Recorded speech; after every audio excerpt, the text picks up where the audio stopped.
خداوند قدوس نے قرآن کریم میں اپنے محبوب کی تعظیم و تکریم پر زور دیتے ہوئے فرمایا، اے لوگو، تم اللہ اور اس کے رسول صلی اللہ علیہ وآلہ وسلم پر ایمان لاؤ اور ان کی تعظیم و احترام بجا لاؤ۔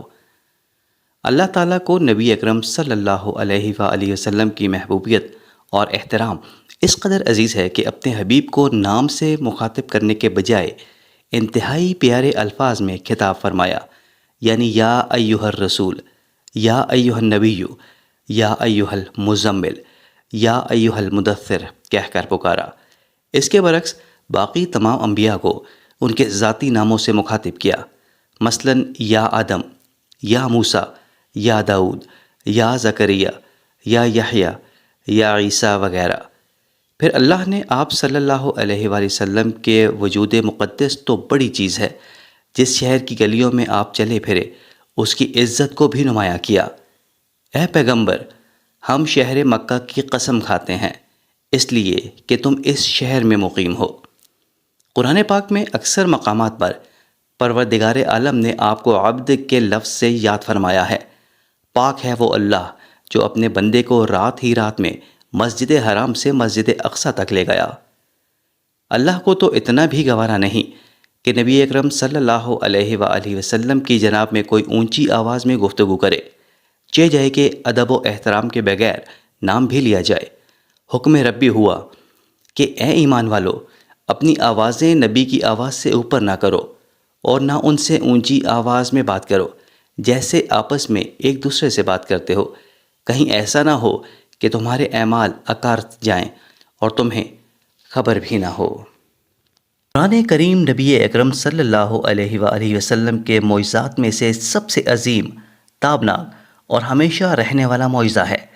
اللہ عز و جل نے اپنے نبی پاک صلی اللہ علیہ وآلہ وسلم کی صداقت کے اثبات کے لیے قرآن پاک کو سب سے قوی برہان اور معجزے کے طور پر نازل فرمایا ہے۔ چنانچہ حکم ہوا، یا رب العالمین کی طرف سے اتاری ہوئی کتاب ہے۔ روح الامین جبرائیل علیہ السلام نے آپ صلی اللہ علیہ وآلہ وسلم کے قلب سلیم پر اتارا کہ آپ آگاہ کر دینے والوں میں سے ہو جائیں۔ مزید ارشاد ہوتا ہے، یقیناً یہ قرآن پاک سب جہانوں کے لیے نصیحت ہے۔ حضرت ابو ہریرہ رضی اللہ تعالیٰ عنہ سے روایت ہے کہ نبی کریم صلی اللہ علیہ وسلم نے فرمایا، جتنے انبیاء دنیا میں آئے انہیں معجزے کی قسم سے ایسی ہی کوئی چیز دی گئی جسے دیکھ کر ان کی قوم ایمان لائی، اور اللہ نے مجھے وحی دی ہے جسے اللہ تعالیٰ نے مجھ پر نازل کیا ہے، اس لیے کہ میں امید کرتا ہوں کہ قیامت کے دن میرے پیروکار سب سے زیادہ ہوں گے۔ یہ خیال مبارک اس لیے تھا کہ آپ صلی اللہ علیہ وآلہ وسلم کا معجزہ وحی قیامت تک کے لیے ہے، اس لیے اس پر ایمان لانے والے سب سے زیادہ ہوں گے۔ دیگر انبیاء کرام کے صحیفے بجائے خود معجزہ نہ تھے، اس لیے وہ تحریف و تغییر سے پاک نہیں رہے۔ قرآن کریم دین الہی کا کامل ترین صحیفہ بن کر آیا۔ اللہ پاک نے خود اس کی حفاظت کی ضمانت لی ہے، اگرچہ جن و انس کے اول و آخر جمع ہو کر اس میں ایک کلمے کا اضافہ یا کمی کرنا چاہیں تو بھی نہیں کر سکتے۔ رب کریم نے فرمایا، بے شک ہم ہی اس قرآن کو نازل کرنے والے ہیں اور ہم ہی اس کے محافظ ہیں۔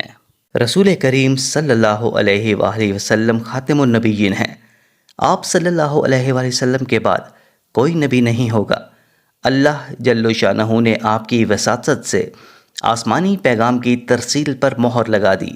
قرآن نے عہد نبوی صلی اللہ علیہ وآلہ وسلم کے سب سے بڑے اجتماع میں یہ اعلان عام کیا، آج میں نے تمہارے لیے تمہارا دین کامل کر دیا اور تم پر اپنی نعمت تمام کر دی اور تمہارے لیے دین کی حیثیت سے اسلام کو پسند کیا۔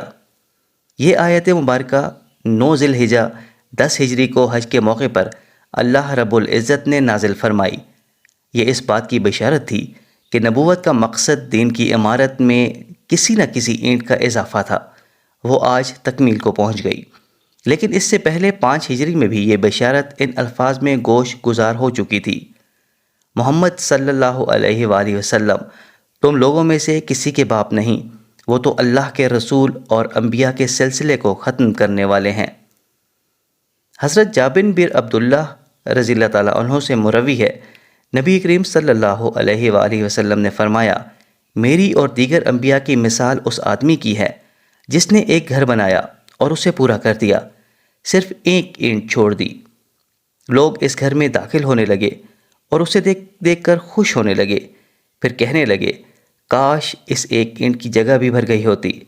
پھر نبی کریم صلی اللہ علیہ وآلہ وسلم نے فرمایا، میں ہی وہ اینٹ ہوں، میں نے آ کر انبیاء کے سلسلے پر مہر لگا دی ہے۔